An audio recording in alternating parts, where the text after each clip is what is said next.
بسم الله الرحمن الرحيم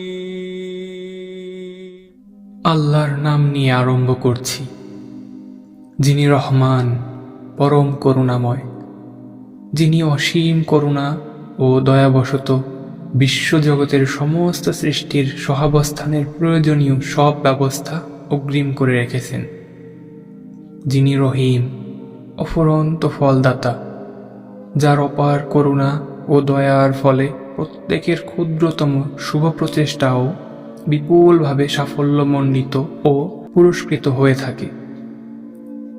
সমস্ত প্রশংসা আল্লাহর প্রাপ্য। সমুদয় সৃষ্ট জগতের রব, রহমান রহিম, বিচারকালের মালিক। তোমারই আমরা ইবাদত করি এবং তোমারই কাছে আমরা সাহায্য প্রার্থনা করি। আমাদের তুমি সহজ সঠিক পথে পরিচালিত করো, তাদের পথে যাদের তুমি নিয়ামত অর্পণ করেছ, তাদের ব্যতীত যাদের প্রতি গজব এসেছে, এবং তাদেরও নয় যারা পথভ্রষ্ট।